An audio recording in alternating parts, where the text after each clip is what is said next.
ketiapa ewa sasiso Ewiasim mubasum na wansum ye die fanyina masa wansum bisa usum ye maketiapo enne enije ti sompa die e maketiapa sompa die sasiso emenije Sompa FM Sompa TV maketiapo sompa die MING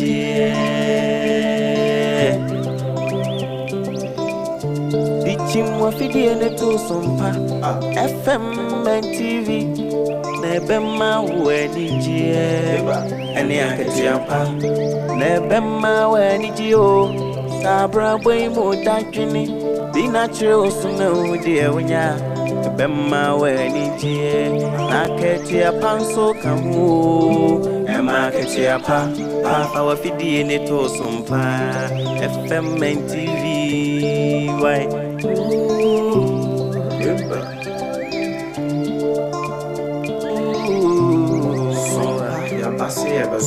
Yasim sompa mani jeni aketiapa na unu warada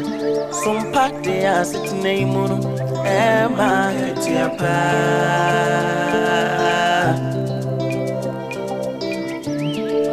Ye no mai munsam makudie munsam jina ne kasebo Bijisam ni ejasu sem jina Sompa de abama Sompa FM Ema ketiapa Sompa TV Emenijie Sompa TV Emenijie Oh, wisdom ni mitie Sompa FM Sompa TV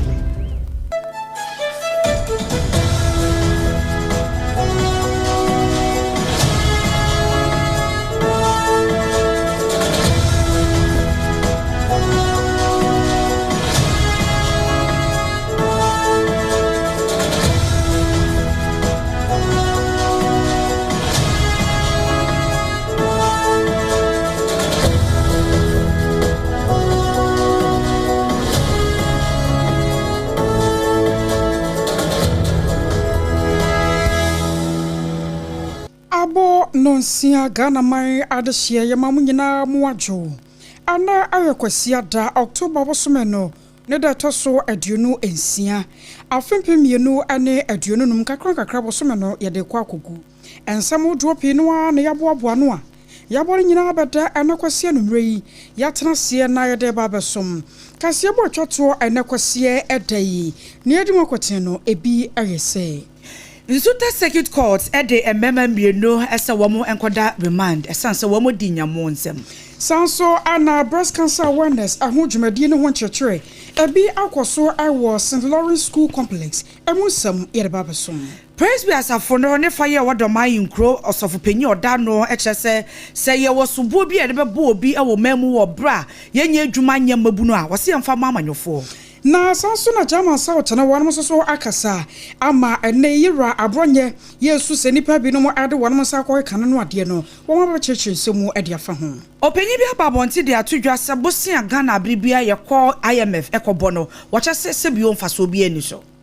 ebi ka wanum ho ye rekọ former man so na won so de yede ababa so mo na hye nso an sa 21st clinic se kan tro se sciatica expert no eda won mabam ye papa na afrede wase won de free widow treatment e ba nyame ya domo a ne etoso enkono ya won mo eyenie na 1st November memenda ye die nim ye na won mo ehase medimafo aba center so what the time ato ya de no so ediama wo ba ya wonya finsha no enkono arekoka ne dunan so hyase ai na HPV vaccine no kone kwa wo bi se wonya wo bi a momode aso baba wura ejase ayarosabia wodo nyina mu na okokwo bi ama hoto onga anu ne de ye aduane ama ye hoto ye Leicester Complementary Sututu alayo wono so ade ya toothpaste and brush and atayechi yene ya atena siaje adwaba kenkan semi ayeme akosua ajewa akwode boaten mene obapa nana ya keche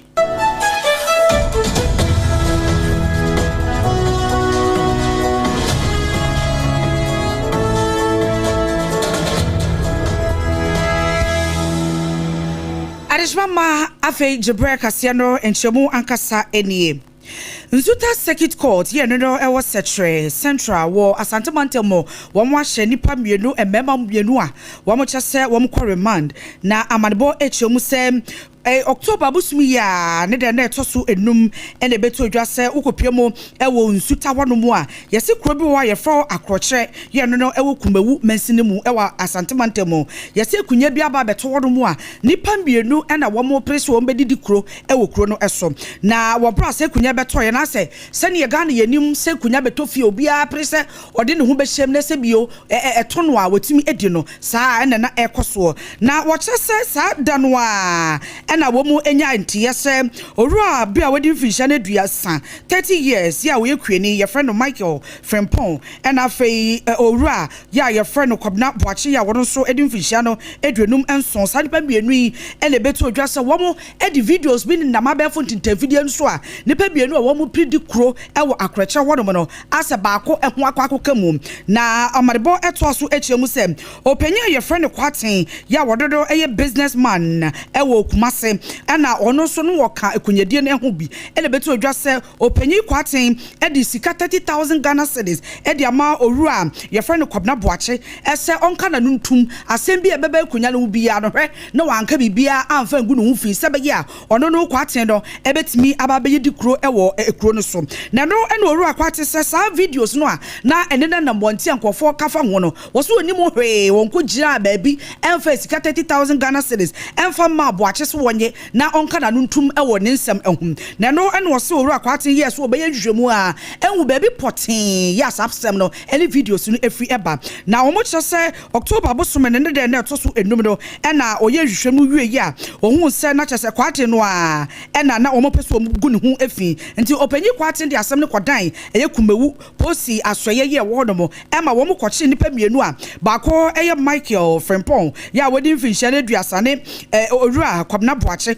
wono so di mfinhia ne eduenum enson ennei wo mo de wo mo akwa court ebusebusa wo mo anu a asa wo mo peso mbeka nokre eno nam so ama prosecutor yo no ene prosecutor asem no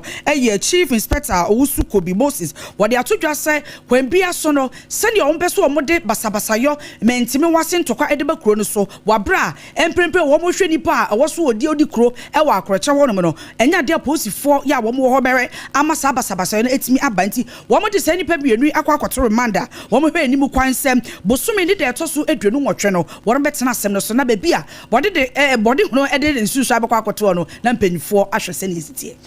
Bosome bosome sonko ya mpanyifo yesi wasane ye ba na kokrama empempi no ano ya na tato manofumu no ye betumi de ye nkyerkyerɛ mapa ade afa ho na wokɔ St Lawrence School Complex a sadmadi sonko bi akoso ne ho nkyerkyerɛ nam so amakolebu aban sabia and the Breast Society of Ghana empanyifo aka bom na wo moka bom anaja se dwumadie no aye abaka area women's ministry ya darkness gift dan so ada no wo mo ana hyehye no sonko kora Pentecost asafum ena won mo hweye ayese wom de beko St Lawrence School Complex ho na won akwa ye nkyerkyerɛ sonko no de afan wo sane ye ba na ho behia na emadodo no ano won mo tumi aba mo so asode na fe wa ye nkyerkyerɛ sonko de afan wo tituru no se bra wo wonu ne se ne nofo no esabio efa baabia ne ya anaso wote ya wo baabie no no ahya ase se wo de kwayere sabia ama dokotafo ahwehwemu adiama no na ebra na san nkyerkyerɛ sonko yi ekoso no darkness gift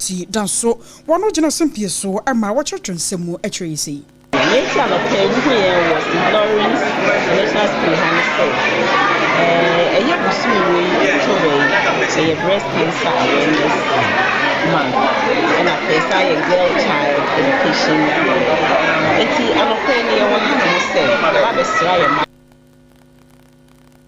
Abusia why ayo darkness gift danso na dia anono na anwachi na Deacon Francis Brown wono so woko Abeka district wono mu a wono so edumu chinchima ye papa wapanyi pa no so akasai achurchensemu atwisi Maybe no ye say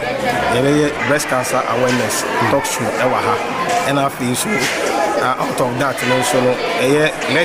let tell and go and tell a youth program was with this week in the Church of Plenty Viabano, and also council say for casting panel in the school. It's in Enna and a year St. Lawrence. Yes, I do. Your friend Ness is for a good amount, free any Osha hospital, and a very new Sarfo on the drugs. Send a ombe away, and a client a problem you won't say, I find on the first one, on the swan, no ten. Until now, inform me about, and I feel see a women minister, the Church of the district, and my proof was so a buyer. I'll carry away in yes, the school. But I teach sanitary pad, any pens, and my school. I did say school, on my name, for small. I was so worried, my dear Sonko, ya. I know I was St. Lawrence School Complex, a mocha cranial cutie. Reverend Isaac Ofe Doma Inkro Edu Kofi Memorial Presby Congregation District Minister na wababonte de atudwa se emprempre sa wo show man Ghana ye wa nwehia mu pa ene edwumani ho ya mabunu benye bia ye ne ade a wo chese ha adwene na wo se emaye mfa sobo no emfa mo bia ye mfa mbo amanyofo na afi asofo ni mu bi esan se kwan ya mo fa so a asofo ni bi e wa asore obi wo kro oni bi enso asofo be hwa no wagene ne nsem sika nyina ene amanyofo no so ekwan omo fa so apesemi nkuminya ena afa katasehye ne proye no wo se ba ne sa omo na wo se ye de sobo ne bo Ghana ye how kesiye eye politicians ni asofo ena emwa Ghana me de onu se mensuru meka politicians o pay down for Ghana eye politicians bi enye omu nyina ni asofo bi ene da hwe wo de hwe de ekoso one man churches hwe oyonko nipa ba akosofo ba ka asemko a wasese egu no so na hwe ye politicians bi bra onya position na odo banchifu but nde be hwe mansions ni eyi na de a wasi na hwe hiafo ba de me ya ne se ye beto aba na say hiafo we ya etwetwe omo ho sekan it's a lesson for us we should go to Denmark and learn ye show bia until this time ye to aba obi begina wanim say ye to aba ma na bisa ne say ye to aba ma wa ye hiafo no de na wo be ye Nipo kasa ye Reverend Isaac appear na wo wie ye no wamonanso a woto aso de kokoboko de masofo a wonmo ewo omei emu ose ebinimo wo mo hwese obi a wonni bi na waba asoro wonom se oba bepemo no wo mbeboa no sense wo mo ebedi sika gigi sika de afi nipa no wakrampo no nipa no mo na oba so oba bepe no se bio no wanya Esore ni bebre aba omo hwa abonten sofo e ya sore man nko a so omo chaade a mo de register na oba asore ana omba asore wutuata wato akwankyera de ni bia na se wonto akwankyera de onye sa ye ma osika ni bi ye mwa but eno na basa na eno no nkyere Kristo sompa Kristo se ye ya do ya ye nkombonten onye ni bi ye mfro momra na ye nye man ye na won no omo asore wa na akwete se dia wo pese ofo so obi ase chenchina che ombra wa sore no ansa na wanya bibi papa edi aboa no yaboa won ye Muslims yaboa Eziefo yaboa Roman for Presby for yaboa ye nyinyimu ye spread across ene ye pese ye hye asori ni name cry say yaboa bia ena no na me kan wo baby say me first time I made call Denmark me kosua bibi wo ho si pay for crime na Nipo kasa ye Reverend Isaac appear ofe wono district minister Doma Inkro Edu Kofi Memorial Congregation nene ene ekotie ye no aka krana NPP amanyoko no ahoboa ya Womo gusuada eboabo wom ho na nyina da abana wieye ne nyina no agina nyame ya dom wa general wosonde toso aduasa baako se wobeto aba no wayi nipa wobeto franka de amanyoko no na sese ya wo hwemo pa no Dr. Alhaji Mahmoud Baumia ya wono ayemra bi atwam Ghana mampanya ba de etwe wono agusuada ya wobo no nto a enyo no nko yeru akane de akompra ko Japan asan central amra bi atwam mrahye bedwani wono so gusuada ya woye no de pa na ano na akwa gina se yeru abronya DC ya wono wokwa bono ene na fam won ma wo ye bono regional chairman adema wo mo ho jazaba pai wo bentumi hunu ne edaw yewura Kennedy ane abronye ntam adechi ade asabia se wo motoma ne wo ho anie na abira mampanyi abede chwe dada Dr. Alhaji Mahmoud Baumia, one and two aboko PMO our German South no and Ababa Joseph, Wamoko Jina woman delegate in Ekasa pe, and you are bringing this sorry so one so Bekasabi. Nanankasa and woman and Tanasi. I am Pia Pa Yatas or Shaz water to Yamina Bemu and got Memufono man for Binua. Wamso Tayi Rakana Diachino and Kakwadana to Mamento. Akasakasa ba pass and set one more trust a Sunday. Now was a big cannon some funnel. Sabi Aquas a Wokratawo. No ababa to so ba edidi won chance him wo ya dan ya wa no beku amfa won ne oba na ye bia anu bi ne ko so pepepe e wo German South honom na mumie nkotie ebra na abronye DC na wo kasa to ayampia ama Yewura Kennedy akompra ko Japan e bi ko fa no ho no sane ho nsem koi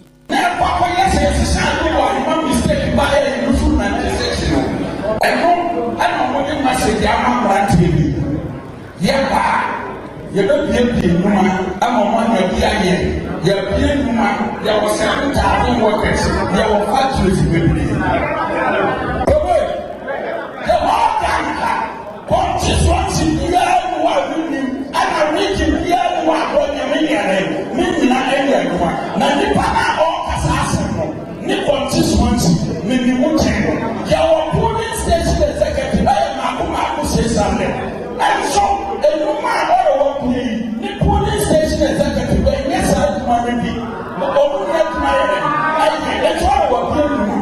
can you about me? Can you about me? About to be I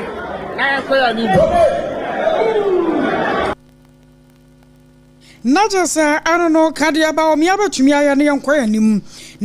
where Yewura Kennedy Crawford just now one must wear line or just a baby.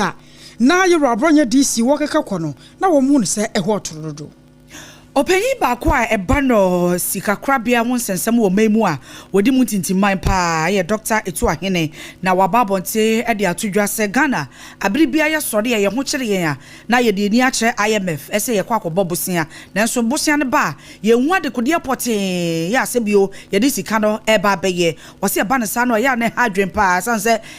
kwabrane be kwa salai no ato abade ama wo sebra na be ye o man ni ye no wo ba ye no sikasem enye wakose wo kwa bobusia okobo bobusia ye ni tua pa sika sei e na okoje na so ba ye no ye hu adekode poten ya odi sika no ye ya wo che se ya na e hadwene na woni nsentwofo di nkomo ama ne kire mu sei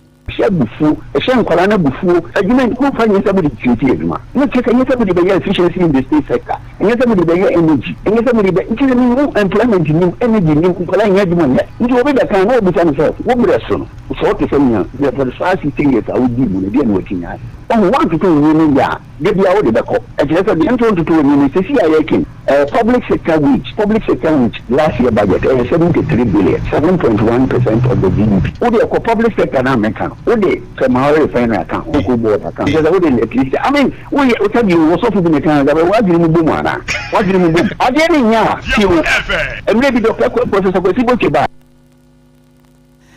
Adishma mani pokasa ye Dr. Etu Ahene na wo wie ye no wa mananso a woto asokyem se emredu ye wo se ye ma amanyofo anansa ankrankranfo enko IMF enko jiska sanse ba ne sa no a eya na ha adwen ye pa na openya meka na semi ye Dr. Etu Ahene ba no banking expert ya wodi mu tintiman pa ne ene ekotie ye no afei yenko obi mansoi na yako France abochimemu na babada jose abochire bia ebusia womde akwakoto museum na sa abochire no ehu sika enya sanketo makura ne ye pai ba akode ma wa ye yese tam obecha ba bia nipa binom akwakwo mmaso ama eneyi ababada jose wachire nipa mienu ewo ho na nipa mienu a wachire womwo no na sa museum ye no ewo France abochimemu ana obi ntumi hu kwa ankropote pa ya wonmo fa so a wom ko wura muo ekoduedue mu anu se sa abotire no ewo ho no mo achese utumi ko wia ana wonmo kokko tabridi free wonmo already enyame nchade France aposifo abomoden ama wonsa aka womu na sofo ye wono ahwa tentene ne wonsam so ewo France ade atodwa wose eneyi wo hwemo pa no a security protocols no ene feli ye wo mo ana wosenka won mo hwebo ban na sempo no obi ba museum won mo a won betoto na no ehunu nipa no ankasa na dwumadi a wo ba badie no wo mo na anya won mo adwuma yi a ema no koba ne saa aka ho bi amane wo mo kyerɛ sɛ wo mo de hyema papa e ba begu akwan mu na won mo hwɛ sane ye bɛyi a asotwe ye sefata wo betumi adi amasafo we so ne yegina na yɛde nsɛm no nyina asie afɛ no wafidie no de ato ha nsɛm wo yɛde bae no de adi makote no ne bi ne sɛ Insuta Circuit Court ahye nipa mienu ese wo mkoda remand ni nanse videos any pictures bi ene number nten no wo mo kyese tiamra sanso ana waye nkyerɛkyerɛ sonko dwumade de ama St Lawrence School Complex ye no ewo my Ghana mu ne nyina da afa breast cancer awareness ho efuto akodi ama Ghana for senior man mu ayede no emma mebunu mfa so bo no mo bia na mbom no yemfa mo amanyofo ene asofo no na yakoso aka wo sese ko ba ne se wabofra no wanya mfihia no nkono akoka ne dunan so a ene na bomode yan sa HPV vaccine no wanya wo bi nko ade a Ghana nkrabata wodo ba bia yaresabia bia ye wo bia no wo monwuram na won konko wo bisanse ebebo no ban na ade afiri ade nketenkete titiru ane cancer ya ne to ema ayase ana won mahimfie na Ghana Health Service empanyufo ana ebo amane yi se ehun ye papa se ebekoso ane ye ne se ye na abo ama ye mofra na won mo ba no wo mon konkote yade a etise yi medimafo aba center say what the time wo to yade no so eye stroke sisi yade diabetes prostate na hypertension kidney failures ni nyina damedimafo aba center abamuo se what the time wo to yade no so no na wo hwe se yade ni nyina betu deku ade afiri won mo ansan so mabiem akra wo pokuase mayra kumase wo abu akwa agogo won government school ni di hwani mu Dr. Time da so say bibia ni afra na homa no wey 0244 774282 0244 774282 nane wan mu ni nkomo akunafo ai awedi mu die mu a 21st clinic sane ya dane da nyina won mo ye no no afiwe so won mo say ye ne saa na won mo say won mo ye free consultation free lab free medication free massage na fe wie kire mo say the free snacks and lunch asaka ho won pewe na pede ye hwe kunafo nko a ena sabio nyanka ene nwisia momo ne yabade yamamo na Sompa branches ahodo na se rempo 21st clinic won branches ahodo bia ye wo ma Ghana ha no nyame ye adom amemenda ye di enim 1st November bowura ho na busua kwa na kwhwe wapom de mapa na wankasa ho ntumi ntɔw na when free treatment ya wo de ma wei wo de ma wa na boro wadwene ne wonte ase so wo se won mo behya ase anopa no nso akopem awia no mienu enti ya hye no nso maye bibia ne afrɛ 0540 311 0540 311 ongani o maami aduane ba yeda ayo onga waduane na won wo kitchen ho no eye onga ana wo so de ye wo ye stew ana wo ye jollof papa bi wankasa no wutimu se wo popo won san no ankasa tilapia ana wo ye ho adwuma na ana akokonkwan bi na wo bo abusua aye onga spices eno nko na wo hia wonim se we no ginger wom deda garlic wom onion wom ana afen so kura po no esan so boa ma hwentia ne enuoma wodo aye de fra eye nuane no ye natural ne nyina no onga asomo ma se twum entu onya bia wa hwie Food and Drug Authority won ma gya tum se eye time heba mbehya ne oko aye malaria fever dro wonum na ato na wontumi ne di wa poso na ye wo ya aye time heba mbehya na sano so time HH mixture and the capsules and also ehonum wo ba na se ba ma wo jo so wo che yawo ebo won kaya se immune system no aye weak where your general well be na dro enti korokoto bia 0244 417-669 0244 417-669 let's take compliment the Yas toothpaste and the brush at Yapa a yaman kodaya man penifo ma was son one can say fita a yin carbones had your free wanum last I say young control say Yas toothpaste and the brush a Yas toothpaste and the brush BB afraid 0501 61 9588 0501 61 9588 nane mpanyifo anim komo na Joe's bread and pastries insunie na one mo say yan kan sure say afraid one the Joe's hot kenke ediaba aye hot kenke o na one mo to kenke e wo ma Ghana fa na ba bia tetru ne nkan no we the opportunity kase ya abade ama wo one de ma wholesale price 3 Ghana cedis na wakɔ akɔtɔn wɔnyɛ mu mfasoɔ botwo wɔn pɛwɛ na apɛdeɛ yi hyɛaseɛ na frɛ na Jones Bakery sɛ nka kyerɛ so wɔn wɔtɔme wɔn bɛn commercial bank ne hɔ nom a 0256 068832 0256 068832 na ne mpanyifo ani enkomo Sompa obi bas ne nyame yɛ adom a ampaye a edwa eye fie da de anim ye yɛse yɛ ba waboboa no ankasa ne yɛ no waba bedi nkomo 31st October on tia hye ne so anopa no no nkopem no no so ne asase kaneshi market one mo aye de ba ye speakers awodo ye nneoma awodo ye wo dem agina ana ye pia de agu bas ne mo de pie aye Sompa obi bas hye ne so ya street paste ne brush one maso yasene time eba mesha eka ho bell beverages 21st clinic na multiple quest one so ka ho ana fei Twisco energy food drink one mo nyina atutua lai bibia ni a wo so peso yasene a and one so fresh ya home so 0547 54 8538 0547 54 8538 na mpanyfo ani enkomo weso ne yegina ne yede nsam ne nyina asie ye ne yabetona second kind ma woi eyeme akosia eje wa kwade boaten mene Obapa nana ya keche ye kwei na healing point jumedi